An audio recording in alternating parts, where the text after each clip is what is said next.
konzi kotina bato kosala ba investigation na ba espionnage ezalaka mpona ko vérifier crédibilité ya information bazwi.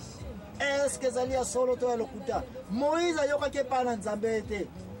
Mabele ezali kokotisa bino ezali trop riche na bafruit, milk, miel eza kuna.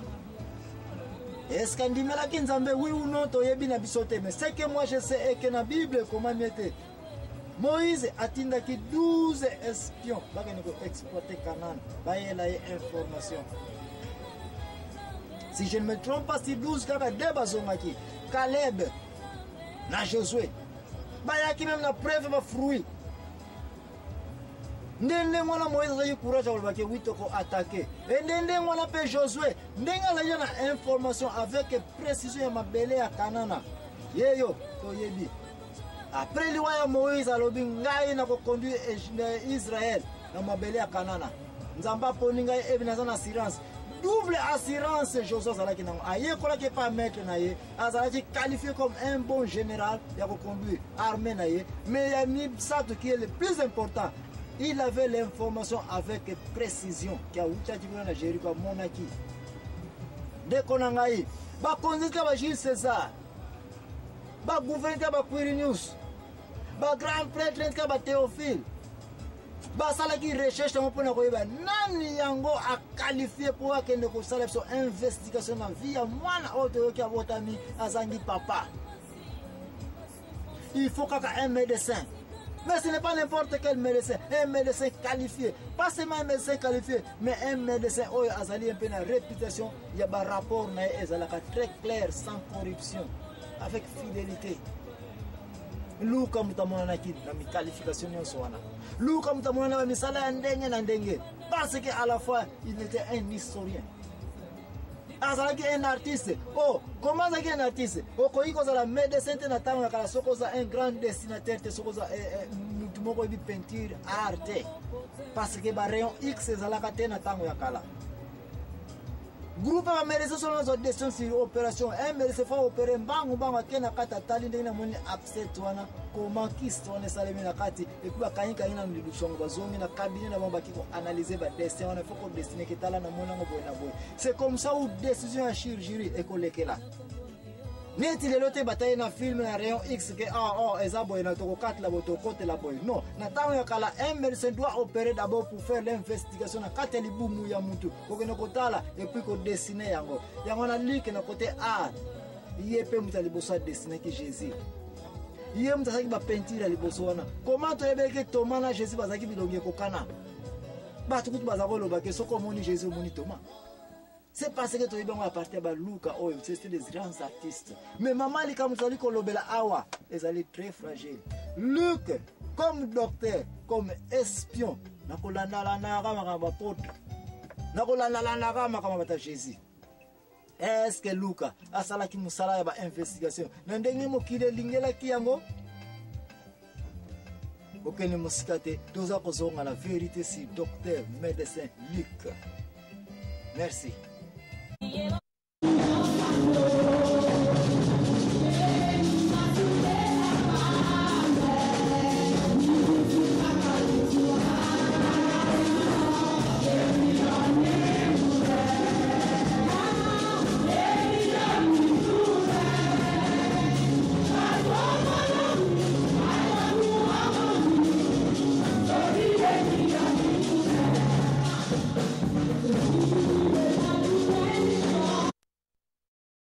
Tozongi na poka lelo bisika oyo na émission na biso oyo la vérité bisika tozali ko lobela docteur Luc l'espion na peme na vie ya Jésus investigateur na peme na bapôtre na baobala ninga watu za ko lobela ete raison Luc ba utiliser qui c'est pas ça zaki mutu mo zaki na ba connaissance très avancée na médecine et pourquoi na médecine mingi c'est parce que ba makambo oyo Luc azalaki ko sala investigation na tour à Jésus zaki mingi ba miracle zaki relé na médecine tikava médecin bazala prêt ya ko critiquer biso ceux qui bazana makambo oyo ba komona tozali ko lobela lokuta. Et bani la mystère même ya ye moko ya incarnation. Comment mutu nzambe oyiwela mabele? Comment Maria oyiko bota sans kusangana mobali? Eza déjà science ya gynécologie obstétrique na ba yebi médecine. Baye komona te le meme mwana oyo. Maman moko azali na 12 ans. Makila règle bimaka tangu nyonso. Ekanga makate. Père to continuera toujours. Mais bosimbi kaka lamba ya Jésus ekangami. Luka azalaki wana pona kosala investigation na kotuna ba porte na bata pemeni na mama wana très possible pe. Parce que Luka azalaki financé na ba gouvernement ndenge na ndenge atikaki musala ya ba médecin. Pour kalandaka makolo ya Jésus akende kosala investigation akomela biso rapport biso ba mikonzi. Raison ba mikonzi batiaka batu na sima ya batu na tanga investigation ezali kosala ko auditer batu po ba punir après action ezwami. Luka batiaka na pemena Jésus na ba juif na ba grec na ba romain.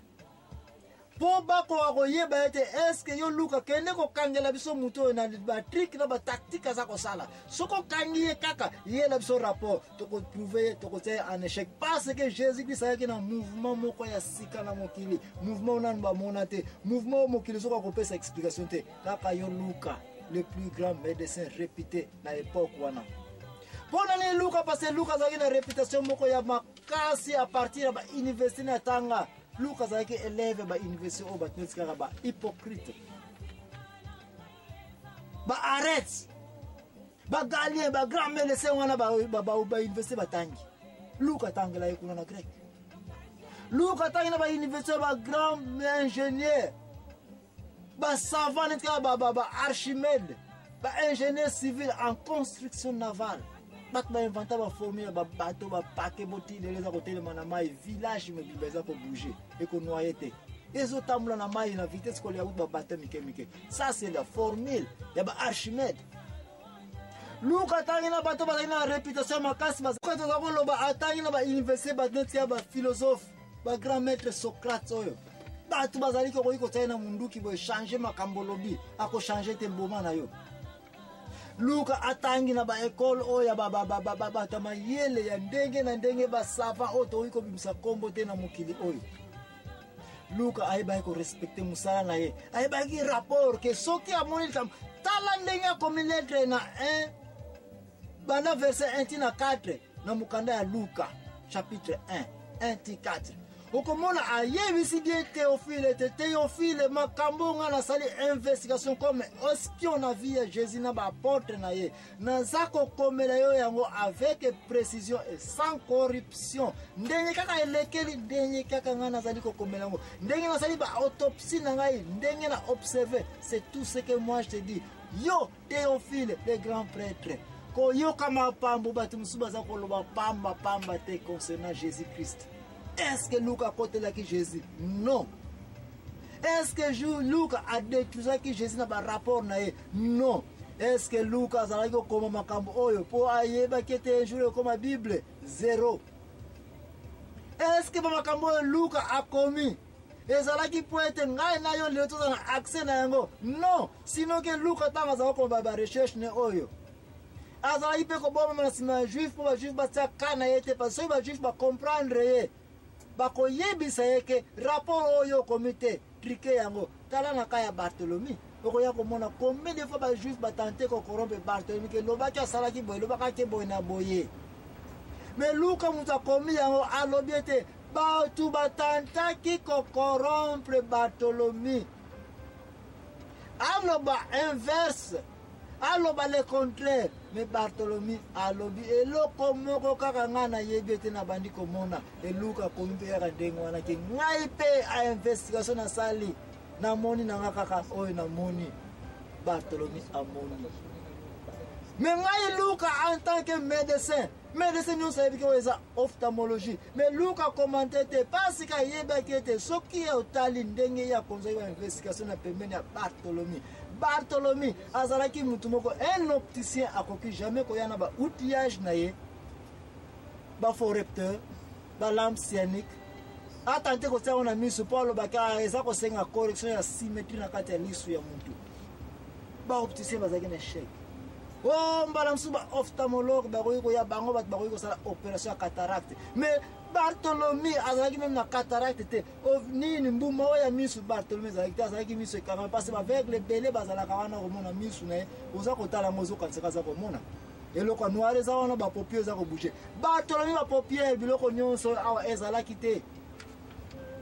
Luc en tant que médecin qui kosala investigation alobi ophtalmologie nga nayebi yango mais ophtalmologie oyo ekoki kozala démontre te na mokili. Ngai Luc namoni kaka oyo miso nanga emoni apesi rapport na baoyo nyonso bazalaki na nsima na ye parce que Luc azalaki na temps lisusu ya kosala mosala ya médecin te. Azalaki akokipe mpo na bilandalanda ayoka Jésus ke na ngamba Galile kuna alandi ake kotuve bapote asalaki nini alobaki nini apromettre bino nini azaka kokoma na makambo Jésus Christ alobaki avant Luc azaka kokoma yango na walobi akosala ntango akokufa Luc azaka kokoma mais Luc eloko mo eza ya vérité agardaki dignité na ye en tant que médecin intellectuel oyo azalaki formé na école ba Hippocrate pardon les grands médecins ba Galien ba grands